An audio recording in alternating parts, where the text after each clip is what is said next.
real pleasure to be here with you tonight, talking to these two gentlemen and gathered together for the launch of this wonderful exhibit. I have two little children, and I showed them The Creature from the Black Lagoon a few months ago, and they loved it, and I felt like the best dad in the world for scaring the hell out of them. And so to see this exhibit here talking about the psychology and how horror plays in our mind, and having these two fellows here who know it intimately is a really wonderful thing. So thank you so much for coming out tonight and being a part of this. You've made this already very special. So I'm going to begin by introducing the man on the far left here, Andy Muschietti. He's the director of Mama, It, and It Chapter 2, and I think we can applaud that.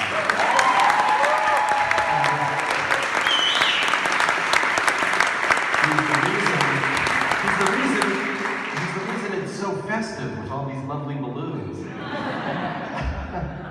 Those Georgies. And I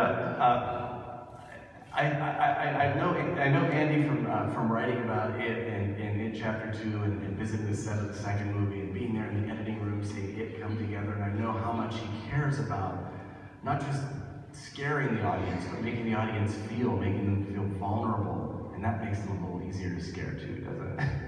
It is, yeah. Well, first let me say before you introduce the gentleman on my right, thank you for being here. I want to thank the people from the museum for organizing this thing. I really have to say that I'm a little embarrassed to share. I don't deserve to share. I don't feel that I deserve to share the stage with Roger. Having being Roger such an eminence and also part of film history and a living legend too. So I'm very proud and embarrassed at the same time. So thank you for letting me be here.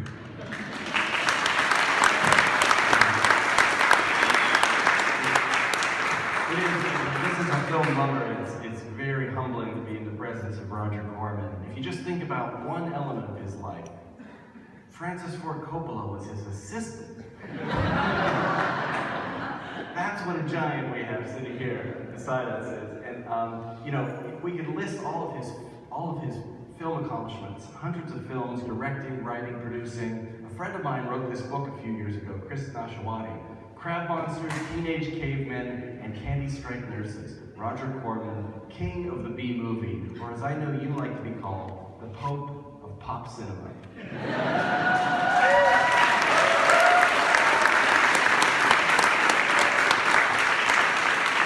I brought this book along for a couple of reasons. One, it's a wonderful guide to Roger's life's work. If you haven't been introduced to it or you want to introduce young people to it, this book is a great start, and you can find a lot of these films now very easily via streaming services. But also, I hope to get inside. We'll get back to that later. We're going to begin, before I begin with our questions, we have two film reels, one for Andy and one for Roger, and we're going to run those just as a way of setting the mood for the evening, and we'll begin with Andy's. Guess which is longer.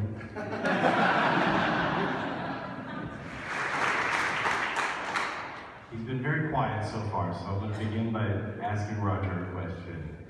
Roger, in preparation for tonight, I read an interview with you where you talked about your philosophy on horror and on scaring people, and that you felt that an effective way to do that was to take grown-ups and make them feel like children again, which I think fits very nicely with the work Andy did on It and It Chapter 2. How did you come to that realization, and what was it when you were a young kid that you found scary?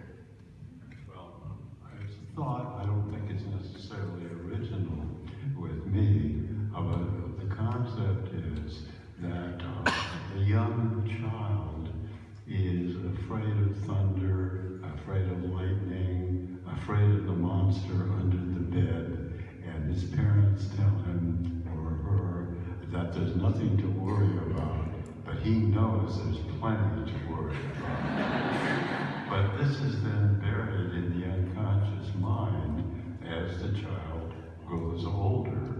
And I think one of the tasks of working with horror is to break through the conscious mind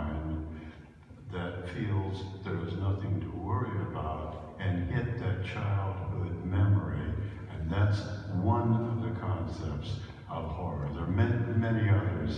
For instance, just looking around the museum here, fear, I think, is by natural selection built into us. When human beings first walked the earth, there was much to be fearful of. And the people who were not fearful of saber-toothed tigers or mammoths or so forth died off. They just died naturally, right?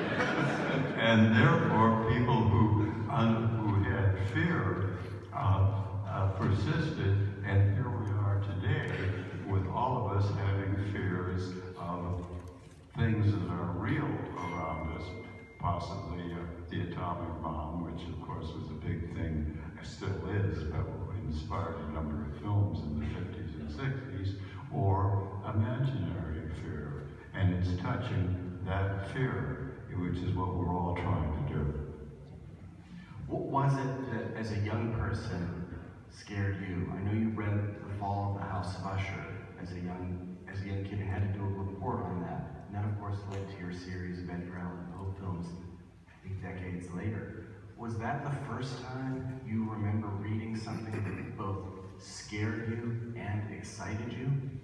Yes, I read The Fall of the House of Usher as a school assignment, and I was just fascinated by it. It was not only the fear of Roger Usher and the house, but also the way in which it was portrayed, which was beautifully written. And I liked it so much, I asked my parents for the complete works of Edgar Allan Poe for Christmas. They were happy to give it to me. I might have asked for a shotgun. And I read all of Poe's work. And the first chance I had to make a Poe picture was Usher. Andy, the same question for you. When you were growing up, what stories, TV shows, movies scared you? Your sister is here in the audience, Barbara Muschietti. She's your producing partner on It Chapter 2 and in all your films. Do you recall what were the things that the both of you watched together, or what was it like in your house? There's a very meaningful event or you know, a sequence of movies that we saw in the 80s. Actually, it was year 1980. We had a TV show called Viaje Inesperado. The way I'm from Argentina. And so Viaje Inesperado means a journey into the unexpected. And it was every Saturday night. It was a sort of an anthology show where a host would basically present horror movies. Many of Roger's movies were there. And I was 6 years old. And my parents thought it was a good idea to put us in front of the TV. Saturday night, in front of the TV. Barbara remembers that. She was probably 7 or 8. And I don't regret it. I don't regret it at all. You were talking about childhood and how, you know, the fears are so connected to that period of life. I thank my parents to put me in front of the TV, having those experiences, because it's such those formative years where you're a sponge, and those stimulations result in a very exciting quest to get that feeling back. To this day, I look back and I haven't, like in all my years, I haven't felt as scared and as excited as I was watching these movies when I was 7, 6, and 7 years old. So that's my experience. That's my, well, actually, if you track it a little bit earlier, when I watched Close Encounters, I was 4. My parents took me to the drive-in, and for me it was a horror movie. From the little kid gets taken away, it's very scary if you're young. It's very scary, especially the end. You know, when the queen alien comes out, and it's like, oh, why we? To this day, I'm so scared of like wiry monsters. By the way, Javier Botet is on the room. Stand up, please. Javier has played Mama. all the monsters on It and It 2. And as you can see, he's wiry. So yeah. And so yeah. So Close Encounters, then Viaje Inesperado. Roger movies were there, and I have like great memories of some of them. So this is your friend. Yes. What I find interesting, and it comes back to Roger here, is Roger, you talked about horror being the combination of wanting someone to go down that dark hallway and see what's behind the door, but also not wanting them to go forward. That we are afraid of things, and yet we're also attracted to them. You're terrified of wiry beings. You've made a wiry being your friend. No, you better keep them close. Keep them close. Roger, can you talk about that attraction and repulsion and how that motivates? Why is that a part of our psyche? How is that helpful to our evolution to be both attracted and repulsed and scared? Well, I think the moment of horror is really the climax. If you were just to show the moment of horror, there would not be horror there. What Andy has done is beautifully done, is the same concept. I think all of us who worked in horror understand that you have to bring the audience into a sense of suspense, anticipation of horror, and then you hit with the climax. If it's just a climax, it doesn't work. You have to prepare the audience. For instance, you talked about the hallway. I can't say this was original with me, but one of the ways I've done it is I remember a picture with Ray Milland where he was walking down a corridor late at night, and as usual, there were rats and cobwebs and so forth on the corridor, and from a little area, a light came through, and you could see lightning, and you could hear thunder. All of this was to prepare you for the moment of horror. And the idea was you identify, in this case with Ray, he's walking down the corridor because at the end of the corridor is something that is horrible, yet at the same time, it's enticing. So the audience identifying with Ray says, go forward, find out what is at the end of the corridor.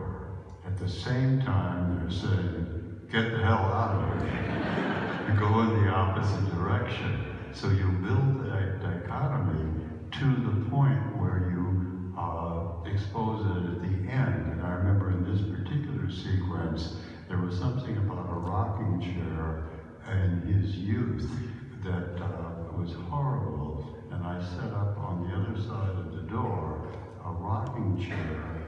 And as Ray opens the door, the rocking chair falls forward into his face, and the audience screamed. And the scene is really emblematic of a fairly standard way of building up. But as I say, the key isn't just the rocking chair, it's the build-up to the rocking chair. The possibility that he might decide not to, right? Is Yes, the hope that he will get out, and at the same time, the desire, we want to see what's over there. Andy, this seems to fit perfectly with the story of It Chapter 2, where you have kids who know, former kids who know that what they're getting into. One of them at least. Now, how many people here have seen It Chapter 2? Most? Who hasn't? Is anybody who hasn't? There's a couple. All right, we might slightly spoil something. Well, one of the characters chooses not to go back. The others do. Do you see what Roger is talking about here? That attraction, that enticement, and also that fear? I agree How that played into 100% your with story? what Roger is saying. Actually, before I answer that, I wanted to talk about corridors a little bit. Because there's always like for me, like, what is it so scary about corridors? I have something with corridors. And probably many of you have the same thing. Why are corridors, empty corridors, so scary? And it has to do with, we all, about, childhood imprint, always, I think. Corridors are the spaces between rooms that represent safety and danger. Safety is where your mom is, danger is where an empty room, a dark room at night is, and the spaces that separate those rooms are the corridors. And I was thinking this as Roger was talking about it. That might be why. But yeah, corridors will always be scary, I think, because it's imprinted in many of us. Empty corridor. If you see Mama, the short film, like that image of the empty corridor is not an accident. I'm scared of empty hallways. The longer we stare at the empty corridor, the better. Anticipation again. What's going to happen? I did it twice in a 3-minute short. I don't know how many of you have seen the short, Mama, but it's scarier than the movie actually. So there's like 2 moments of scary corridor. There, scary empty corridor. Anticipation again. I might add, this may be a fairly controversial concept of the corridor, which Andy has talked about and I've talked about, might be considered to be the vagina. Light at the end of the tunnel. It's both the end of your life and the beginning of your life. And you might say, for a young boy, he says, I want to find out what's in there, but I'm not so certain.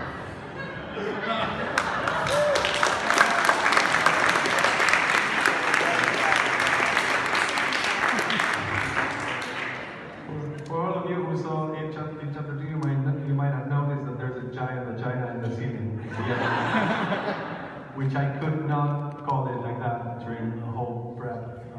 Even like for that means I never said the word to the studio, but that's what it is. It's a vagina ventana. And it's part, you see it in chapter 1 in the throat of Pennywise, when he's deadlighting Beverly.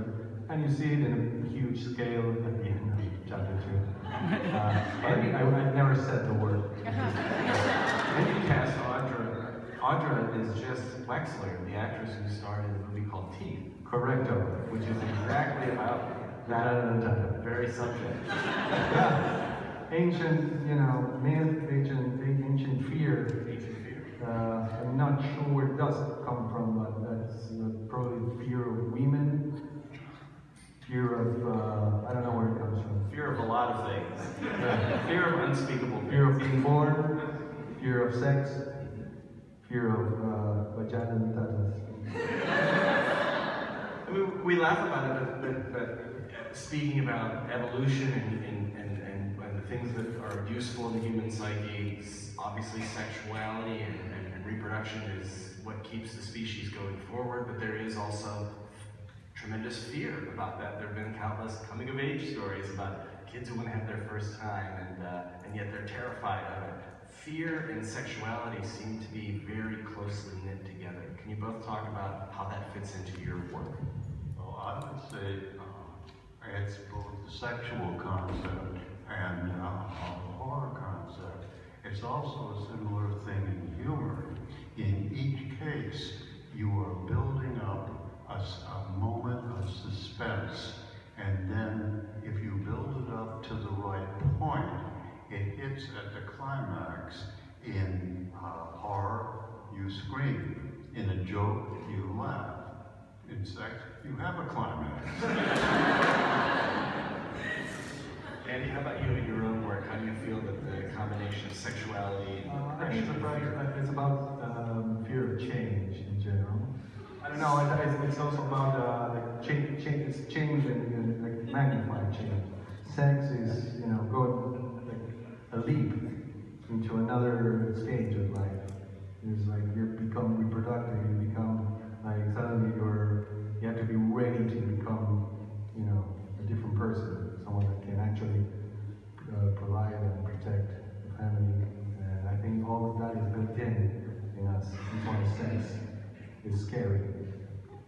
And then condoms came.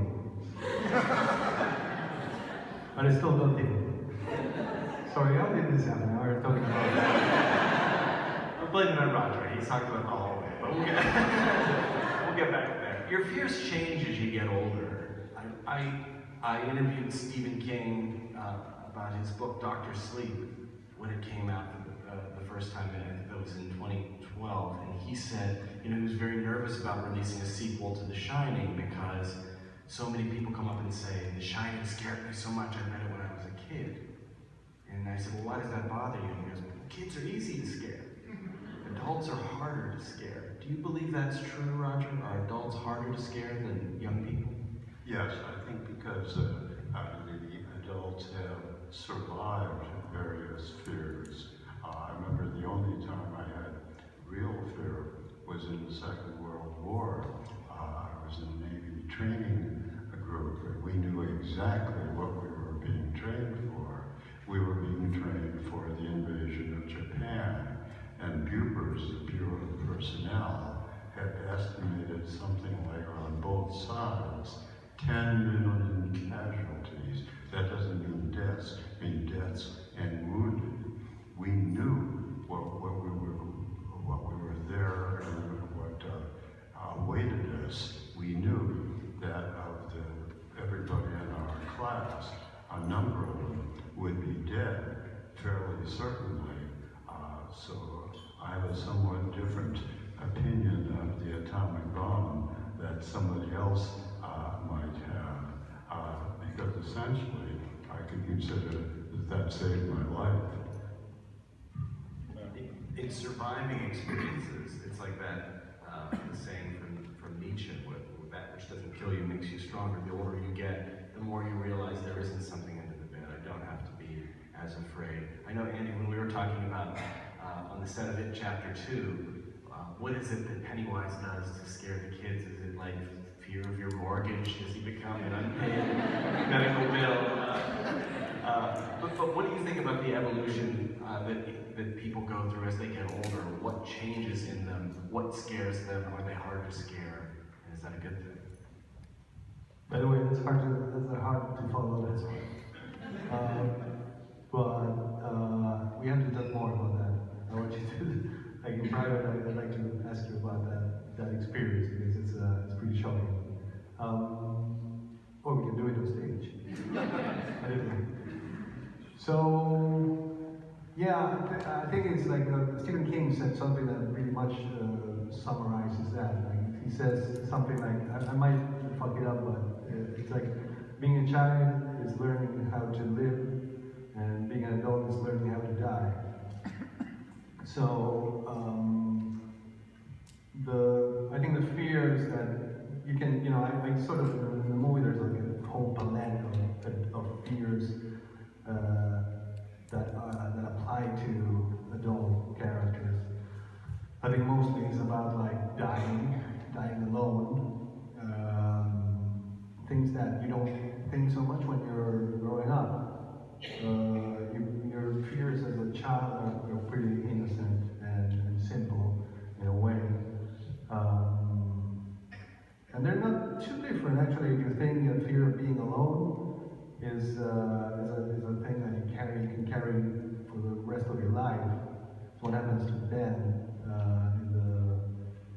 in the movie.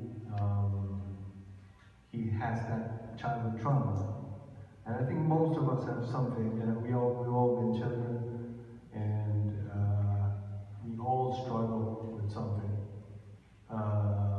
Many of us can track it easily to our first years of life. Many of us are suppressing it or just decide to put it under the rug and forget about it. And a few lucky don't have that.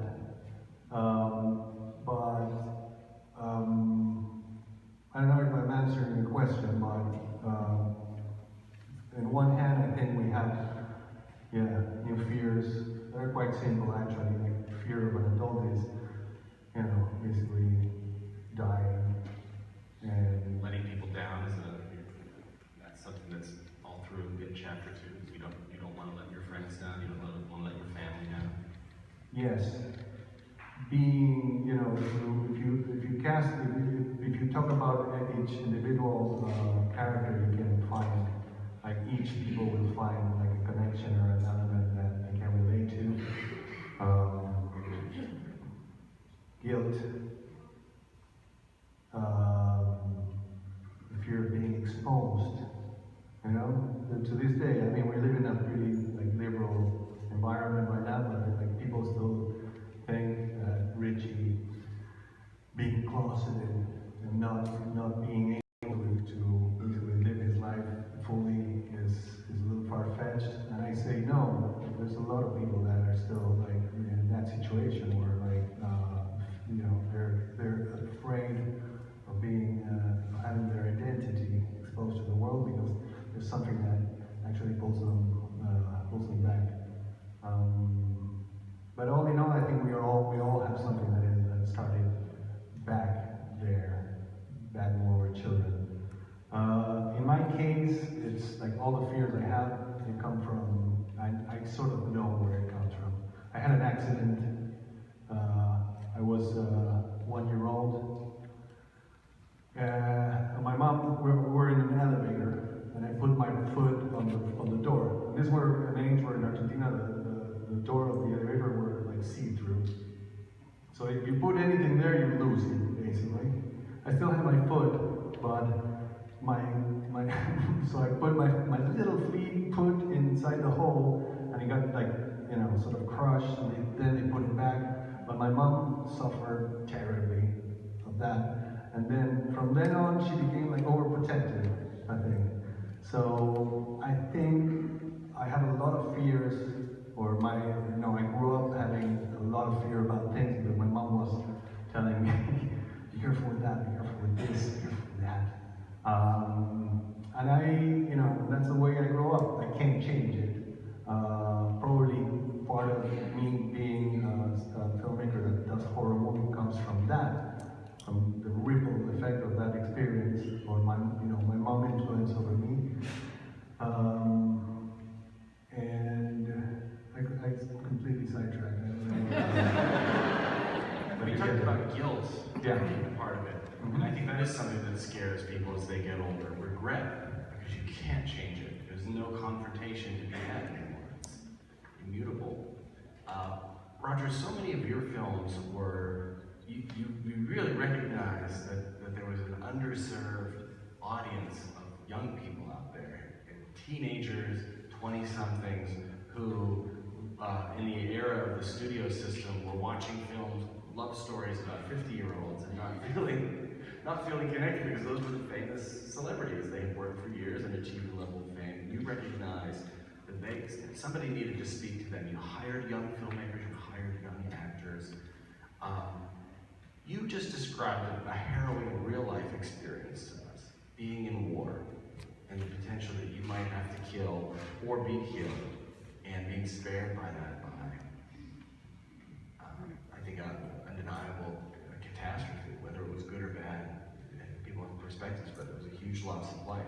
You went through that in real life. Do you feel that horror is a way of testing, a way for people to test themselves when they don't have to face that real life experience? And does it make stronger people?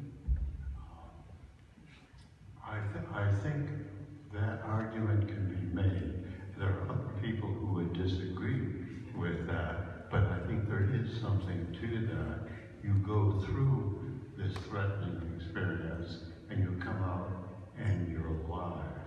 So therefore you learn that it's possible to go through a threatening experience. On the other hand, you're in the theater, and you know you're coming out of that theater alive. But it's a valid argument, I think.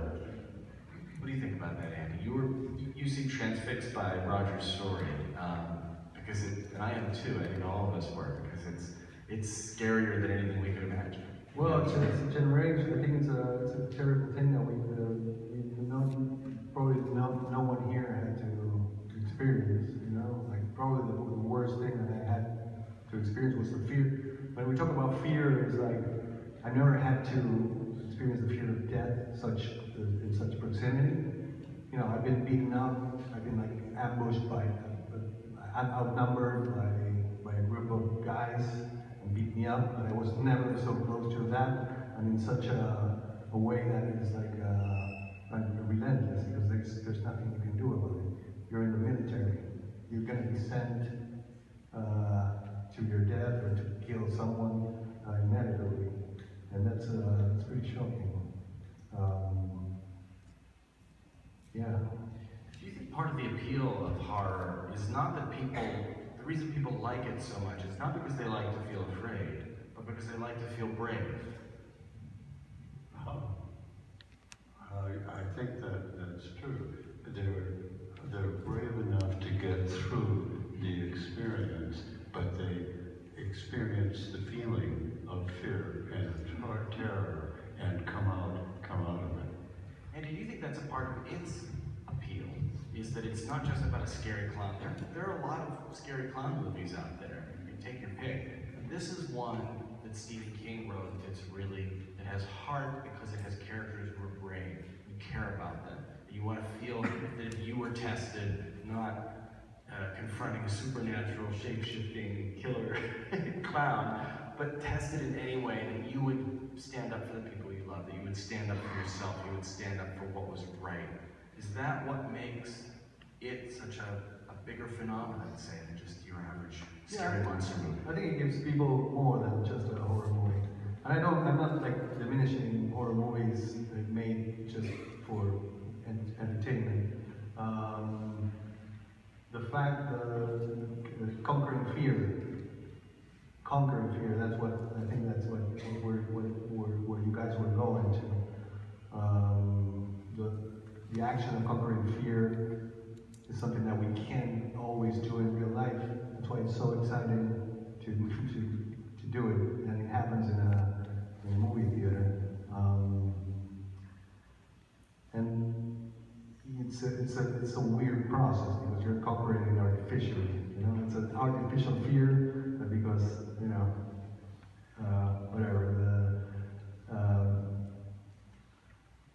conscious suspension of the unconscious suspension of disbelief, or whatever they call it, makes you like be there and believe what you're there, and at the end, you feel brave, as you said. Stories give us courage. They're how we judge ourselves against our heroes. And very seldom do we ever have to experience the same things in a fantastic story, but we do like to believe we would be brave, that we would stand up for what's right, even in simple small ways that are presented to us. That seems to be a big part of what storytelling does in general, don't you think? Actually, I would like to ask Andy a question. Dr. Sleep and It were both very successful novels from Stephen King. You did It, which was a great success. Sleep, as we know, has been a major failure. Other than your brilliance in making it, I would like to hear this myself. Can you explain why? And Sleep is a good film.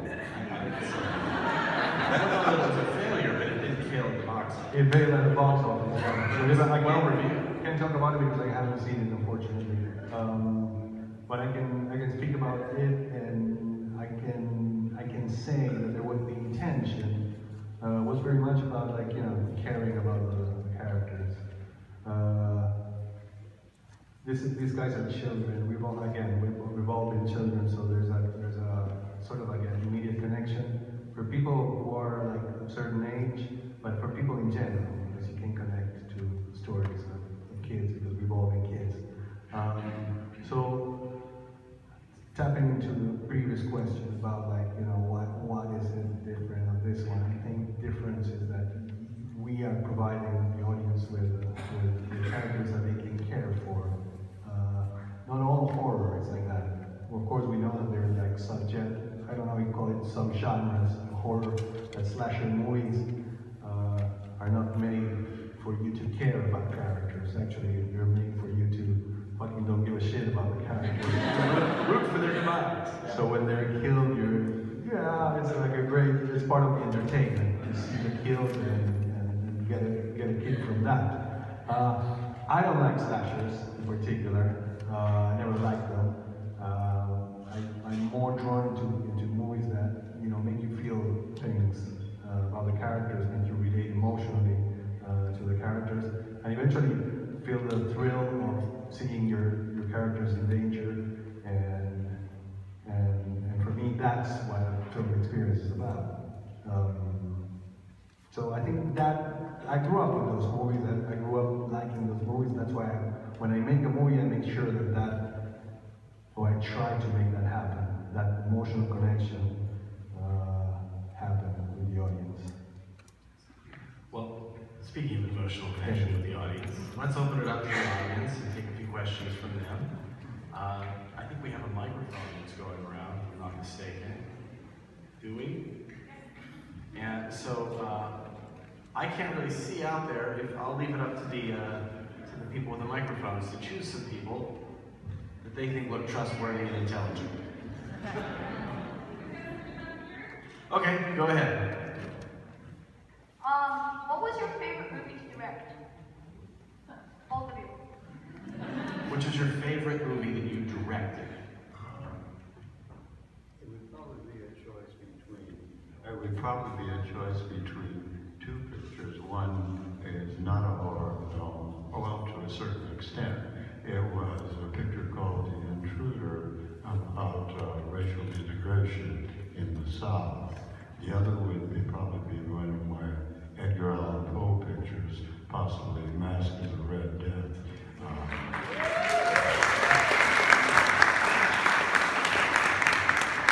The Poe pictures were shot in the United States on 3-week schedules with not a great deal of production value. They have been successful, particularly in England, and I was asked to make one in England. And what I and our art director, Danny Haller, always did, we went to what's called the scene dock in the studio where the flats from previous pictures were stored.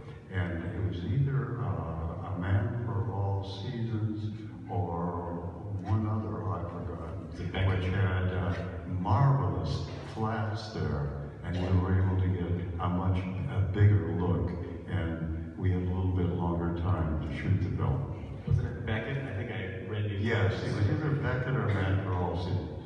What I love about that is Roger is acting as a real-life Dr. Frankenstein, going to deceased sets, reanimating them, and bringing them back to life in new movies. Exactly. There's a film, as you know, a good film, Reanimator. Andy, which of your films is your personal favorite? The ones I did? Well, I only have 3, so I don't have a good Roger. How about you to pick a favorite Roger film? I definitely will pick a Roger film, and I can say that it too was the one that I enjoyed more, that I had more fun doing.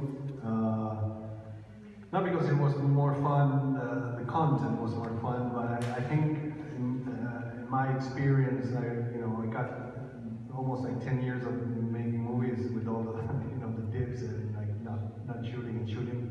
By the end of that period, I felt when the more secure you feel, the more confident you feel, the more relaxed you are, so you can enjoy everything more. You can actually enjoy the movie instead seeing all this come together. So I would say it too was the most rewarding, the most fun at least. Mama was a movie I wrote. I feel it like more personal, but it was my first movie, so I was pretty stressed. I can't say that I had fun doing it. But it's a matter of experience. For all you filmmakers, who's a filmmaker here? Okay, there's a bunch of. I think you can relate to that a little bit. You have to find, at one point in your journey, you have to find the fun in doing it. Making a movie is very complicated. You have to be solving problems all the time. But it gets better. It gets better. The problems are not getting better. The problems will have more and more and bigger and more more tense and more stressful, but you're gonna be better. You're gonna get better the more movies you make. I'm sure this resonates with you, Roger, because you did a lot of it. You learn on every film. You learn a lot, and at one point you're like really, like, all the problems are not a problem, right? You're talking to a guy who made Little Shop of Horrors in 2 days. 2 days. So I think you never make a film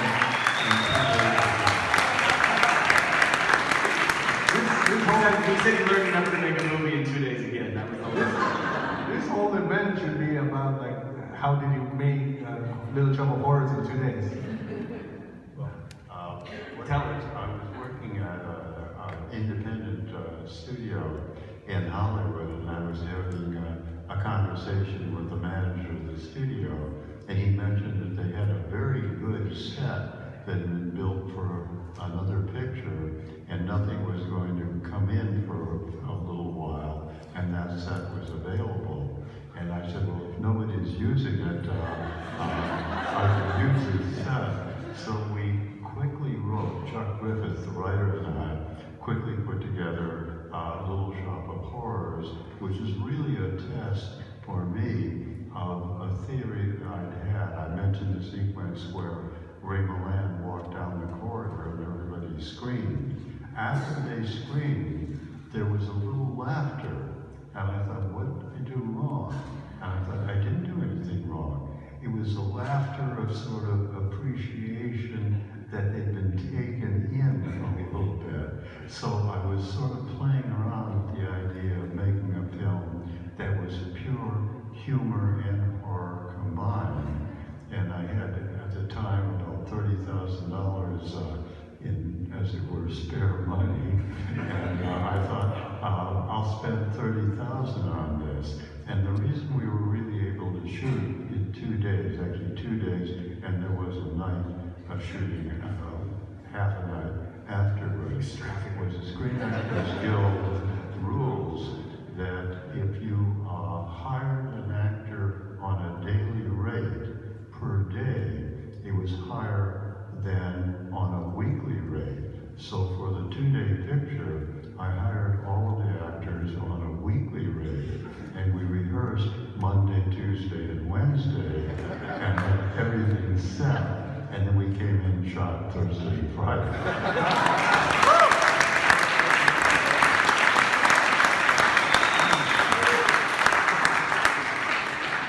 This is a more of a personal question. Why is the plant named Audrey?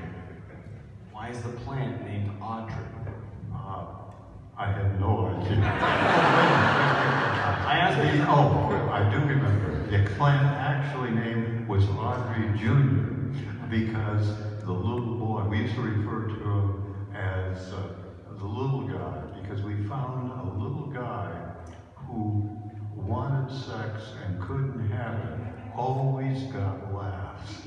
So we had the little guy who was in love with Audrey, the girl who worked in the Flora shop, and he named the plant Audrey Jr. because of his love for Audrey. I asked because my daughter, I have a little girl who's named Audrey, and her first Halloween costume was as the killer plant. Fought for her little green outfit, and my wife and I tied bandages around our fingers. I had to indulge that one there. Let's take another question from the audience. Is this on? Yes, it is. Everybody was very impressed by the story about World War II and preparing for the invasion of Japan. I immediately searched my mind for anything comparable in my own life, having never been a soldier and never been faced with combat. Then something struck me that happened 8 days ago, and it was an overwhelming experience. I was driving my son to school. My wife and I were driving my son to school up in Santa Clarita, and there was a live shooter at Saugus High School who killed 2 children and shot himself. As we drove, over 100 police cars went by us. And it was, I would say, the most terrifying experience I've ever had in my life, because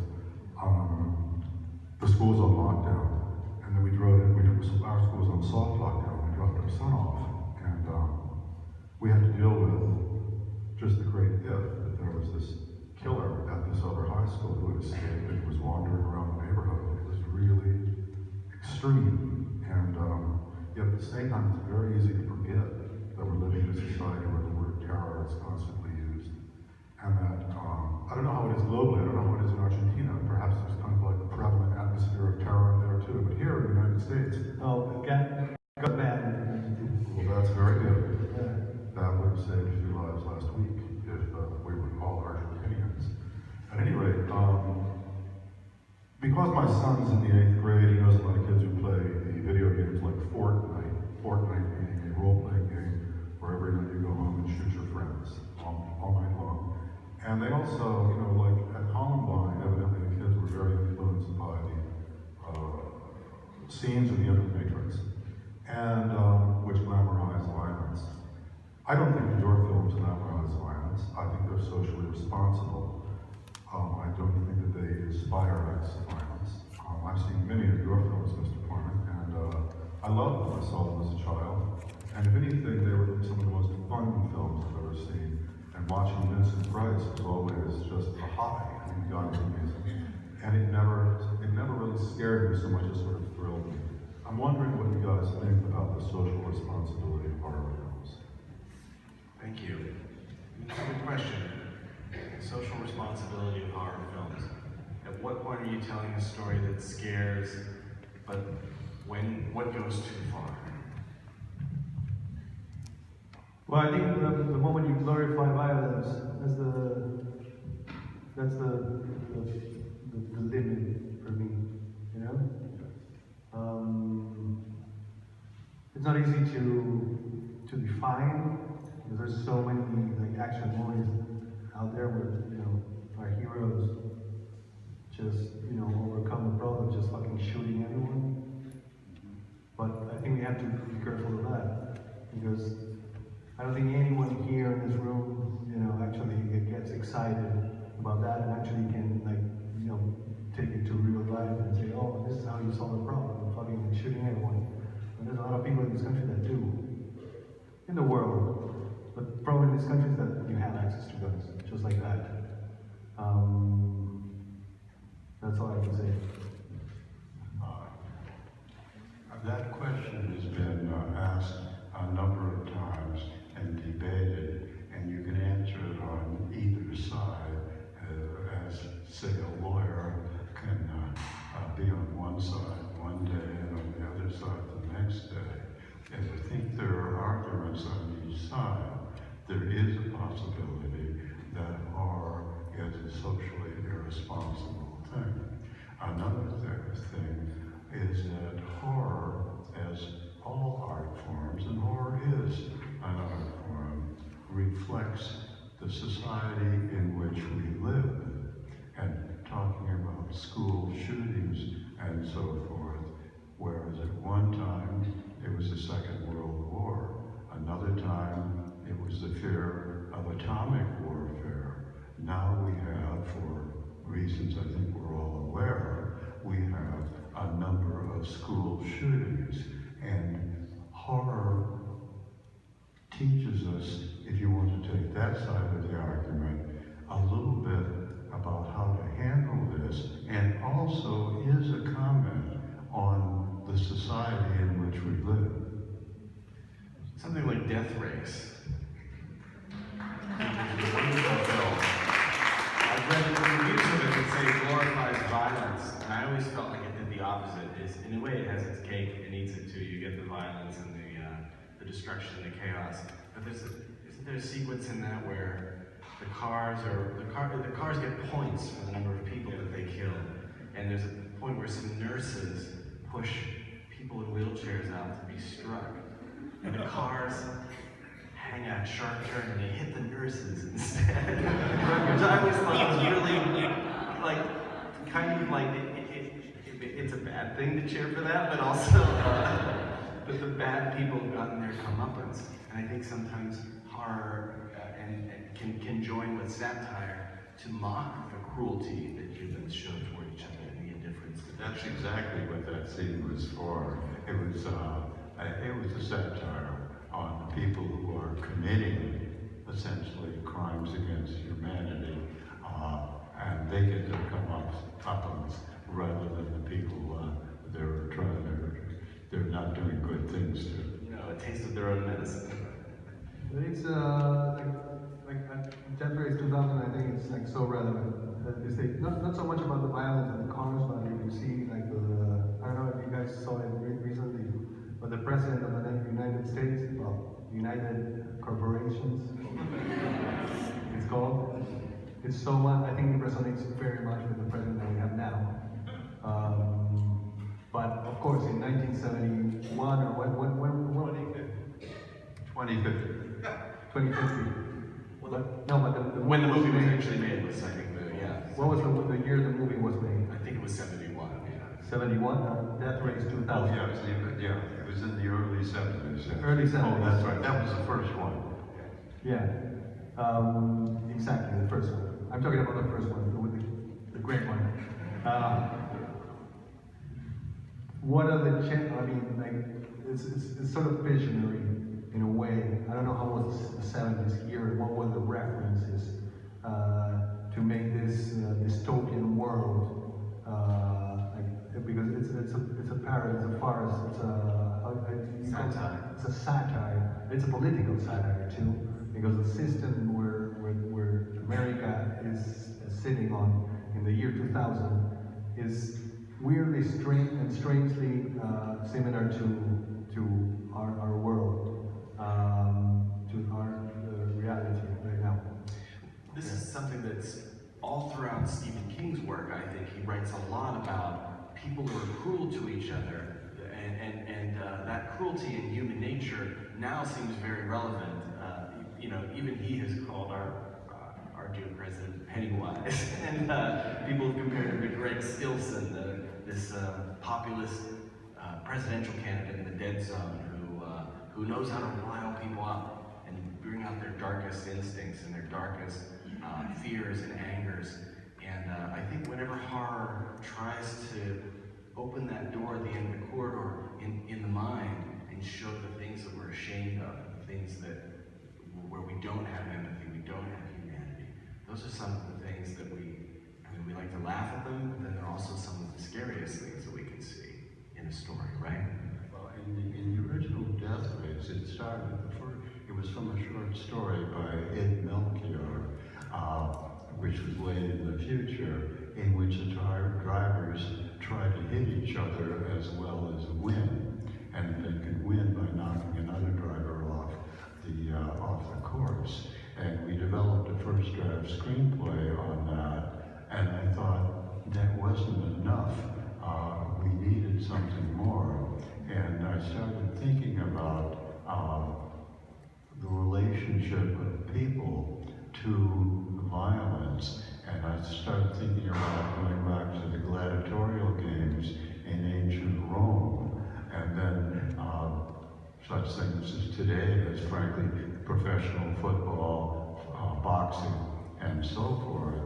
And I felt that there was a relationship between the audience and the violence, but I was trying to find a way, how can I get the audience into the picture, and I couldn't think of any other way. And then the thought occurred to me, what if they are the victims and the drivers not only get points for knocking other drivers off the road, but they get points for killing pedestrians. Now, at that point, I thought, this is a good idea. You can't take it too seriously. So really what started out as a straight action violent picture ended up, as you mentioned, a little bit of a satire, because I thought if we're bringing in the killing of pedestrians, we have to do it with a little bit of humor, otherwise this is going to be pretty grisly. We should all be grateful that Roger Corman has a good heart. He has a really bad imagination. No, but what, truth be told, it's a story about the guys that actually want to bring that system down. Yeah. Because Steve Carradine, who plays Frankenstein, I'm spoiler alert here. But he turns out to be like a guy that wants to bring the whole system down, and he has a grenade in his hand that is embedded in his hand for the whole movie, which is crazy because he's also a driver with a grenade. I always why does person you have done today? Something in his pocket. But it was a great twist. Yeah. And this gets back to it in it chapter 2, and I think something that I feel is a wonderful, unresolved, unanswerable question about King's story, which is, does Pennywise reside in this town? We know how he arrives there, we find out in chapter 2, but does he stay there because there's so many bad people around that he can feed off of that? Or are there so many bad people around because he's there? It's chicken and egg. And I feel like the movie, so often, the things that terrorize and frighten the losers and the kids, the heroes that we love, are their father, it's the druggist, it's the overprotective mother, it's the neighbor that looks the other way when you're being beaten up rather than intervening. And I feel like you got at something there about human nature and violence and our propensity toward cruelty to each other that I feel is really meaningful and something that is kind of unanswerable just in our own world. Why people are this way. Yeah, I mean, you answered the question. It's probably, I was about to say the latter, but it's actually it's like Stephen King is talking in his story with, I mean, he's putting like a supernatural, like interdimensional demon there, but he's talking about real life horrors, you know? Why he does it? So, I mean, he could have written it as a drama, but that's not who the Stephen King is, you know? He likes to play with, metaphors and he wouldn't be, Stephen King. There has to be an other, dimension, a supernatural. And it's also a story about childhood and belief. And so he plays with, like us being children and a monster that, in my opinion, is only alive because people believe in it. So he doesn't eat flesh, he eats faith. It's a story about faith too. And he eats children because children are the ones who really have the strongest imagination and I can believe in things that don't exist. But it's like a weird like hen, the chicken and the egg thing. Is he alive and he eats children, or he eats children because children believe in it? A lot of questions, not many answers. Let's take another question from the audience. Who has a microphone? Right there. Young woman.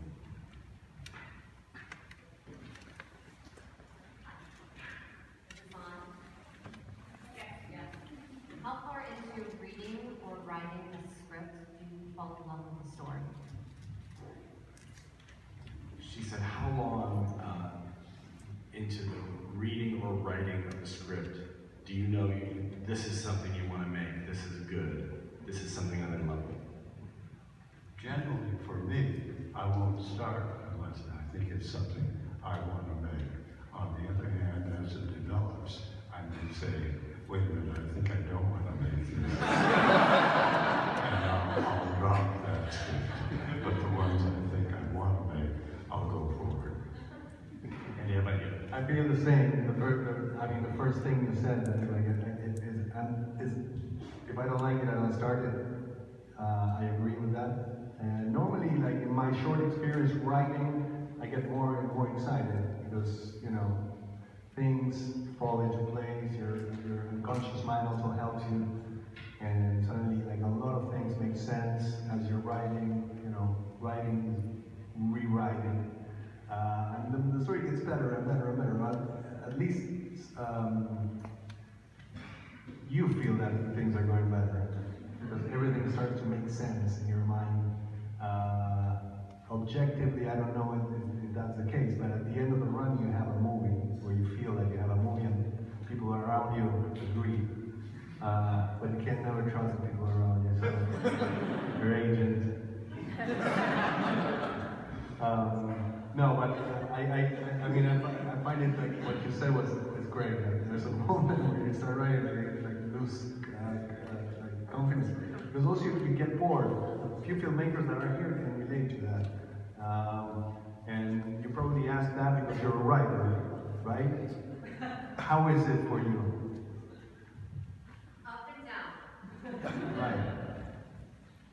So sometimes you get excited, and sometimes you feel that you have to like leave it aside. Yeah. The thing is, you get bored of the good things that you've done, already. You probably get bored, and that's the effect where you're like, this is not worth it at all. It's not worth it. Someone who reads it for the first time is different. Someone who watches the movie for the first time is like surprised by all those things that already bored you. That's why you can't trust yourself. In one hand. In fact, at the end of the run, I mean, Roger is famous for doing movies very fast. I think in 1956 he made 7 movies. That's correct. What I appreciate so much about that is that there's an immediacy, there's something that is immediate about like other arts that doesn't happen in cinema. Unfortunately. Unless you're Roger Corman and you make seven movies in 1 year. And that's why I admire and I'm very curious about that because I have other hobbies than making movies. I play the piano sometimes and I draw. So I'm aware that there's other arts that are more refreshing and more rewarding and you have a more objective appreciation of that art because it's immediate. You do it and you can appreciate it. In movies, that's so difficult because you spend like 1 year in development, 3 months of pre-production, 4 months of pre-production, 3 more months of shoot, 1 year of post-production. By the end of that run, you have no connection, emotional connection with the movie the way a fresh audience is supposed to. That's why it's so important when you show the movie for the first time and you feel the audience and you see what the audience is feeling. And then you realize that you only made the movie for them. It's not for you anymore. So don't trust yourself so much. Of course, yeah, of course, you know what I'm saying. Trust yourself, but not so much. So I want to take one more question from the audience and then we'll wrap up. Who has the best question? There's somebody really gesturing back there. And one thing I've learned from doing Q&As is that whoever's gesturing the wildest has the worst question. But Roger is all about taking chances, so I'll take that person in the back who's putting up both hands and going like this. Yeah, right back there. Okay. Better be good. Well, my question was about the title. We talked about the past, and we talked about the present. I'd like to hear what our guests have to say, or their thoughts on the future of horror movies. Very good question. Very good question. He did not let us down. We talked about the past and the present, but he's absolutely right. We forgot about the future part. Where do you see horror going the next decade and beyond? I think horror movies, in whatever form, will all, as in horror stories and so forth, will always be with us. I think they will change, however. Technically, they're going to get better because of computer graphics, special effects, and so forth, which are so much better than anything that happened before. But more importantly, I think they will change in relationship to the changes in our society. They will reflect, as they've always done, the society in which we live. We can't predict the future. It's sort of fun to make a film about the future, but you know you can't predict it. So whatever changes will take place in our society, the equivalent changes will take place in horror films.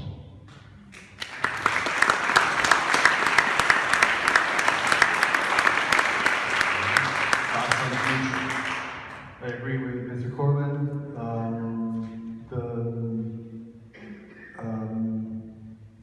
I forgot what I was going to say. I'll get it right away, sorry.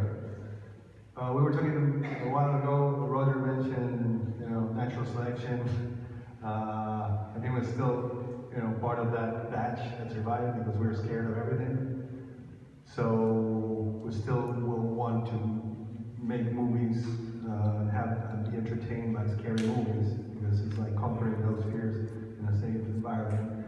I agree about the horror, the future horror will reflect the changes in our society, and we have like a history of that, the atomic era, the communists, remember the invasion of the body snatchers, horror of communists. Someone might say that Jaws is the fear, the ripple effect of the oil crisis, racial issues, fear of the other are reflected in movies, right? Like for instance, like Us or Get Out. Gun violence is some talking about changes in society. This is going into a very terrible crisis right now. Gun violence that is being experienced in this day and age. I think the fear of everyone around, like the humans around, is stronger than ever now, because you don't know where it's coming from, and that is already happening. That is already, it's a stimulation that we'll see reflected in the horror movies very soon, I think. I'm not a futurologist, but I don't know. What do you think? The guy that over there. Yeah. What? Women and queers. Our viewpoints. Yeah, but that's not. Okay. That's good. Do you want to come in? Come closer. Come to the stage. What? No, so you can expand a little bit.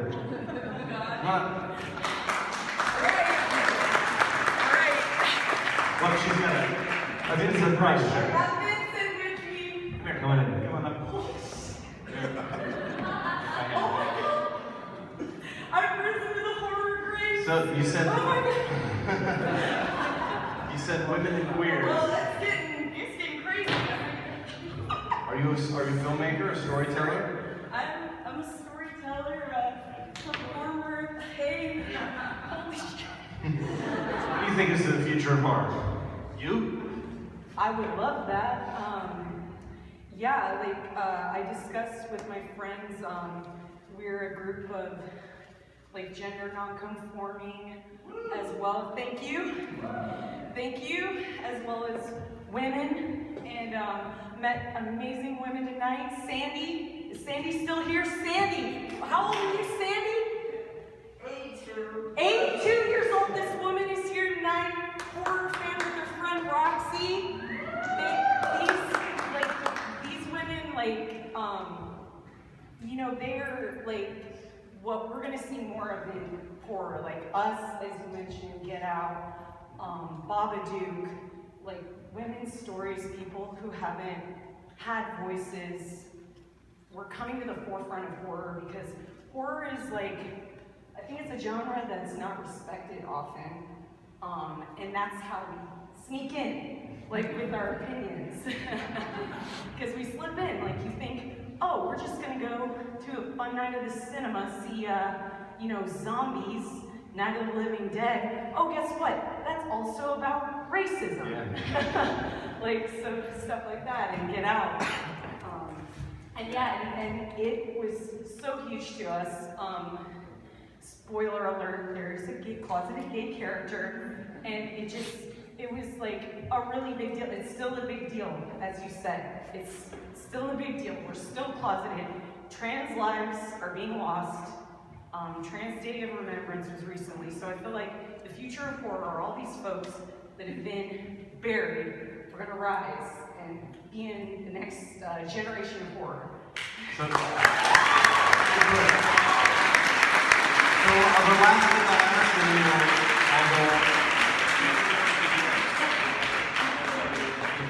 we're in this beautiful room, but over here is a black rhinoceros, which I believe is an extinct animal.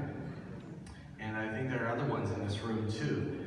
Is horror something and I want each of you to answer this, is horror something that could save us? Can horror be a warning sign about what we need to do so that we just have a future period? Well, looking at you, right behind you, are some pretty terrible things. I mean, I would be afraid of those animals in the forest. Looking at the animals that are in the exhibit, I would be afraid of those animals. Those animals would be a horror, a real horror to human beings.